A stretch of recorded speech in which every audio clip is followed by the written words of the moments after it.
네, 안녕하세요. 지난 시간에 우리가 쇼트에 대해서 한번 배워봤습니다. 자, 한번 간단하게 짚고 넘어가면, 쇼트는 말씀 그대로 수비를 하기 위한 탁구의 기술입니다. 그래서 수비를 하기 위해서는 백쪽으로 강화를 시키는 것도 물론 있겠지만, 강화를 하면서 동시에 수비를 통해서 득점을 할 수 있는 그런 기술이라고 할 수가 있겠습니다. 그래서 각도는 저희가 한 45도 정도 된 상태에서 앞으로 살짝 미거나 상대방이 공이 빨리 들어오게 되면은 살짝 되는 느낌으로 가 주셔야 된다고 제가 한번 말씀을 드렸습니다. 그래서 또 한번 제가 말씀 안 드린 게 있냐면, 발을 이렇게 발을 벌린 상태에서 몸으로 이렇게 최대한 갈 수 있도록 이렇게 해야 되고요. 그리고 몸에서 많이 떨어지면은 왼발이 앞으로 이렇게 옆으로 가면서 이렇게 대셔야 됩니다. 근데 어떤 분들이 풀스톱으로 이렇게 해가지고 이렇게 딱 되는 분들이 있어요. 이렇게 하고, 네, 이런 식으로. 예, 이렇게 해도 상관은 없는데, 뭐, 움직이는 거는 상관없지만, 실전에서는 풀스텝으로 이렇게 되는 거는 솔직히 잘 안 쓰입니다. 예, 공이 수비를 하기 위해서 이렇게 하는 건데, 수비라는 건 뭡니까? 상대방이 공을 빨리 친다는 얘기죠. 한마디로 공격을 하는 겁니다. 공격을 하는 상황에서 두 발로 해가지고 풀스텝으로 가서 이렇게 딱 된다라는 거는 솔직히 좀 어려운 상황이에요. 그래서 그런 부분은 왼발을 가가지고 살짝 되는 게 정석이라고 할 수가 있는데, 이렇게 연습은 하는 건 좋아요. 그냥 이렇게, 예, 발도 움직이고, 왜냐하면 푸드 스텝이 탁구의 가장 기본적인 스텝이기 때문에 푸드를 통한 그런 연습은 좋은데, 실전에서는 단 사용하기가 쉽지 않다는 거, 네, 그것을 좀 먼저 말씀을 드리고요. 좋습니다. 오늘은 이제 쇼트에 이어서 비슷한 기술이라고 할 수가 있는데, 푸시에 대해서 한번 배워보도록 하겠습니다. 자, 푸시라는 건 역시 마찬가지로 쇼트는 살짝 미는 느낌으로 가주시면 된다고 그랬는데, 푸시는 이런 상태에서 치는 느낌으로 가야 됩니다. 약간 치는 느낌으로, 네, 이런 식으로 툭, 약간 치는 느낌이죠. 미는 느낌하고 좀 다른 느낌입니다. 자, 상대방이 공격을 해요. 이게 약간 이렇게 스매싱을 통한 약간 임팩트가 있는 그런 공격을 공격을 하면 우리는 살짝 되는 느낌으로 가는 게 이게 쇼트고요. 하지만 공격적인 것보다 약간 약하게 넘어올 경우가 있어요. 이렇게 이렇게 딱 세게 간다고 하면, 공격이 상대방 세게 하면 당연히 돼야 되죠. 하지만 백으로 살짝 이런 식으로 넘어올 때가 있습니다. 실제적으로요. 자, 그럴 경우에 백으로 넘어오는 건 이렇게 살짝 되는 게 아니고요. 살짝 넘어오는 거는 이렇게 밀어주는 겁니다. 그 푸시가 민다는 뜻이잖아요. 네. 그래서 푸시로 딱 미는 느낌.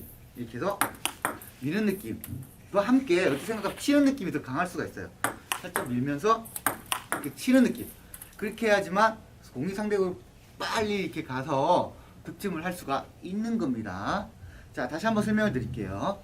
쇼트는 살짝 내고 이렇게 미는 느낌이라고 할 수가 있지만, 푸시는 미는 느낌하고 같이 해서 좀 치는 느낌이 좀 강하다고 할 수가 있어요. 이렇게 딱 좀 더 임팩트가 있는 그런 성향을 좀 가진 게 푸시라고 할 수가 있습니다. 그래서 백을 뭐 이렇게 해서 딱 치면 이거 백 스매싱이죠. 이렇게는 하는 게 아니고요. 팔을 그냥 앞으로 또 치면서 이렇게, 네, 이렇게 미는 느낌으로 가는 거와 함께 치는 느낌도 같이 더해주는 게 푸시라고 할 수가 있습니다. 그래서 푸시는 어떨 때 사용하냐면, 앞서 말씀을 드렸듯이 상대방의 공격을 백에 오면은 살짝 돼야 되죠. 살짝 돼야 되는데, 백으로 공이 이렇게 살짝 넘어올 경우가 있습니다. 예, 어떤 분들은 이렇게 넘겨주는 분들이 있어요. 그냥 넘기기 위해서 연타식으로 넘기는 분도 있는데, 자, 그럴 경우에 공이 천천히 백 쪽으로 들어오는 거잖아요. 살짝 연타식으로 넘기기에 이렇게 천천히 넘어오는 경우에 여기서 순간 임팩트를 좀 강하고 미는 느낌과 함께 치는 느낌을 딱 이렇게 더하는 게 푸시라고 할 수가 있습니다. 그래서 푸시는 당연히 쇼트보다는 득점 확률이 더 높죠. 정확하게 들어간다면. 왜냐면 쇼트는 그냥 되기 때문에 자기 수비예요. 수비를 하는데, 반면에 푸시는 수비와 함께 같이 치는 느낌이 더해지기 때문에 득점 확률이 높습니다. 그래서 물론 뭐 상대방이 고수라고 하면은 푸시를 해도 상대방이 뭐 될 수가 있죠. 당연히 될 수가 있는데, 하지만 우리는 약간 초급분을 위한 그런 레슨 강의이기 때문에 득점 확률이 좀 높은 그런 탁구의 기술이라고 할 수가 있습니다. 그래서 이 푸시를 잘 되냐 아니면 쇼트를 잘 되냐에 따라서 수비를 잘 할 수가 있고요. 그리고 하나 더 말씀을 드리면, 자, 푸시하고 쇼트는 물론 득점도 가능하지만 득점보다는 자기가 공격으로 가기 위한 하나의 스텝 절차라고 할 수가 있습니다. 그래서 푸시를 딱 밀고, 그리고 상대방이 공을 받아요. 공을 받고 넘어오면은 그 다음에 빵 때리는 거. 한마디로 하나의 공격을 하기 위한 절차라고 생각을 하셔야 됩니다. 앞서 제가 득점을 할 수도 있다고 했는데, 득점보다는 살짝 이렇게 되고, 아니면 푸시는 이제 살짝 밀면서 치는 느낌을 간 이후에 상대방이 갑작스레 공이 빨리 오니까 움찔하는 거죠. 움찔하면은 이게 딱 되면은 그냥 붕 찬스볼 나야. 예, 그런 찬스볼을 만들어 가는 과정이라고 생각을 하시면 됩니다. 그래서 움찔한 상태에서 그러면 되면 이제 공이 뛰어서 넘어가겠죠. 그럴 경우에 이제 스매싱을 통한 이제 득점을 하시면 되는 그런 기술이라고 생각하시면 될 것 같아요. 그래서 쇼트와 푸시의 차이점은 반면 딱 이거예요. 쇼트는 이렇게 살짝 되는 느낌으로 수비를 위주로 하는 거고요. 그리고 물론 쇼트로 수비를 하면서 코너로 이렇게 지르면 당연히 상대방이 못 받을 수도 있어요. 네, 그래서 일단은 득점보다는 수비 위주로 이렇게 살짝 되는 게 쇼트라고 할 수가 있습니다. 그리고 발이 멀면은 여기서 몸이 이렇게 가져야 되고, 더 멀면은 왼발이 가져야 된다는 거. 하지만 우리가 연습을 하는 것처럼 두 발로 이렇게 가서 이렇게 되는 거는 솔직히 실천에선 어렵다는 겁니다. 하지만 연습은 꼭 필요하다고 저는 생각을 합니다. 이렇게 치고 쇼트 되고 이렇게 이런 연습은, 푸는 연습은 이렇게 필요하다고 생각을 합니다. 자, 그래서 살짝 되고 그리고 몸을 가면서 이렇게 되는 거, 이게 쇼트라고 할 수가 있는데, 푸시는 이렇게 해서 딱 밀면서 치는 느낌이 가미가 되기 때문에 물론 실수가 더 많죠, 쇼트보다는. 그래서 그런 실수를 얼마나 줄이고 정확하게 들어가냐에 따라서 자기의 실력이 더 높아질 수가 있습니다. 이런 푸시의 초보분들 같은 경우는 푸시의 성공률이 높으면 당연히 실력이 높아질 수밖에 없어요. 네, 일반 분들은 순간 대기 바쁘지 절대 치거나 이렇게 하지는 어렵거든요. 그래서 살짝 세게는 치지 마시고요. 연습을 할 때는 살짝 이렇게 넘기면서 조금만 더 힘을 좀 필요로 합니다. 앞에 물론 이렇게 그물이 좀 있어야 돼요. 볼박스를 하는 지금처럼 그물이 있고, 이 상태에서 살짝 이런 식으로. 그리고 또 상대편이 밖에 있으면 상대편 무조건 쇼트를 좀 받아주고요. 그리고 나서 쇼트로 넘어오면 저는 이렇게 치는 느낌으로 좀 가미를 하면서 서로 연습을 하면 좋을 것 같습니다. 그래서 이런 차이점을 꼭 확인을 하시고 넘어가야 됩니다.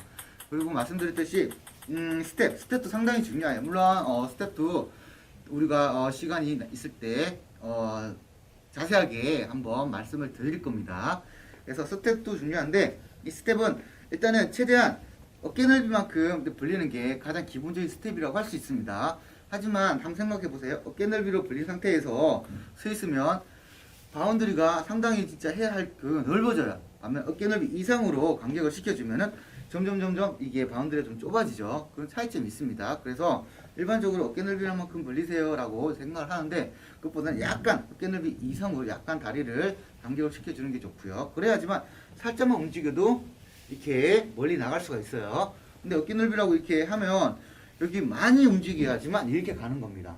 그래서 쇼트를 되는 데 있어서 스텝을 이렇게 가야 되는데, 약간 좀 다리를 좀 더 어깨 넓이 이상으로 좀 벌린 상태에서 이렇게 살짝만 가도 이렇게 가게끔 이런 식으로 하는 게 좀 더 올바른 표현이라고 개인적으로 저는 생각을 합니다. 그래서 항상 이제 탁구를 치게 되면 기본 자세는 물론 투핸드 스트로크는 일단 연습이니까 어깨 넓이로 이렇게 다리를 간격시켜 주는 게 맞고요. 하지만 이제 실천을 하기 위해서는 이제 특히 쇼트 같은 경우는 어깨 넓이 이상으로 다리 간격을 좀 시켜준 상태에서 이렇게 치시고, 그리고 공이 이제 넘어오게끔 하면 이렇게 발을 가고, 또 이따가 이렇게 발을 가고, 이런 식으로 연습이 필요합니다. 스텝과 같이 한번 진행을 하셔야지만 보다 더 올바른 탁구 기술을 늘릴 수가 있을 거라고 생각을 합니다. 스텝이 없으면요, 이 상태에서 그냥 치는 것밖에 안 돼요. 네, 물론 탁구는 자기가 치면서 즐기고 이렇게 웃는 게 상당히 중요한 목적이라고 할 수가 있죠. 하지만 하나 더 나아가서 자기의 실력도 쌓기 위해서는 이런 과정이 꼭 필요를 합니다. 이런 과정이 꼭 필요하기 때문에 자기 기대 이상으로 실력을 좀 쌓기 원하면, 그래서 발을 좀 더 어깨 넓이 이상으로 간격시켜주고 이렇게 한번 연습을 해보셔야 돼요. 물론 혼자서는 절대 할 수가 없습니다. 파트너가 이렇게 같이 랠리를 해주게끔 되어야지만 가능하고요. 혼자서 한다는 거는 뭐 한계가 있죠. 이렇게 그물을 빼놓고 계속 이런 식으로 한번 해보는 게 중요합니다. 근데 이렇게 딱 대고 딱 치는 거는 항상 공이 이쪽으로만 와요. 이쪽으로 온다고 생각하는 것이기 때문에 좀 한계가 있는 거예요. 이제 상대방이 이제 댄두면 공이 이쪽으로 또 튈 수도 있고 공이 이쪽으로 튈 수도 있고, 이런 경우를 각가지 연습을 하기 때문에 혼자 연습하는 것보다는 같이 연습하는 게 상당한 시너지 효과가 있다고 생각을 합니다. 자, 좋습니다. 자, 한 번 더 마지막으로 한번 정리를 해볼게요. 자, 어깨 넓이 약간 이상으로, 조금만 뭐 더 이상으로 간격을 좀 시켜주면 되고요. 발은 이 상태에서 이제 쇼트는 이렇게 살짝 되는 느낌으로 가는 거고요. 네, 살짝 되면서 공이 빨리 오니까 이게 살짝만 이렇게 이 정도만 해도 돼요. 근데 이제 뭐 공이 오는 게 없기 때문에 저는 살짝 이렇게 더 좀 밀고 있는데, 네, 이렇게 살짝 밀면서 살짝 되면 되고요. 그리고 푸시는 이 상태에서 약간 되면서, 그리고 또 밀면서 치는 느낌으로 가셔야 돼요. 좀 약간 치는 느낌이 좀 중요한 게 약간 푸시라고 할 수가 있습니다. 이런 식으로 이런 식으로 푸시는 약간 공격성도 좀 있기 때문에 득점할 확률이 높은데, 그 반대로 실수할 확률이 높습니다. 그래서 상당한 연습이 좀 필요하다고 저는 개인적으로 생각을 합니다. 그래서 푸시, 쇼트는 살짝 이렇게 이런 식으로 되고요. 그리고 쇼트는 이렇게 되고 푸시는 살짝 좀 더 치는 느낌으로, 네, 이렇게 약간 좀 몸에도 율동이 좀 이렇게 있어줘야 돼요. 네, 몸이 약간 율동도 이렇게 움직이시면서 이렇게 밀면서 동시에 이제 좀 치는 느낌, 네, 그런 느낌이 좀 있습니다. 약간 다르죠. 네, 그런 것은 이제 자기가 직접 연습을 함으로써, 그리고 많은 시간을 좀 투자를 해야 됩니다. 이런 탁구라는 스포츠에 대해서. 그래야지만 자기 몸으로 좀 체득할 수가 있고요. 실력으로 이렇게 향상될 수가 있습니다. 절대 땀은 그 짓을 하지 않는 것 같아요. 자기가 노력한 만큼, 흘린 땀만큼 그에 따른 실력은 또 온다는 거. 좋습니다. 네, 이렇게 해서 꼭 한번 연습을 해보시길 저는 권합니다. 네, 오늘은 이제 지난주에 쇼트하고 푸시 같이 좀 제가 이어서 같이 했는데 차이점이 분명히 있고요. 이런 부분을 좀 더 연습을 하신다면은 백 쪽을 강화시킬 수 있을 거라고 저는 생각을 합니다. 네, 그러면 오늘 여기까지 강의를 하고요. 우리가 또 다음 시간에 또 진행하도록 하겠습니다. 네, 감사합니다.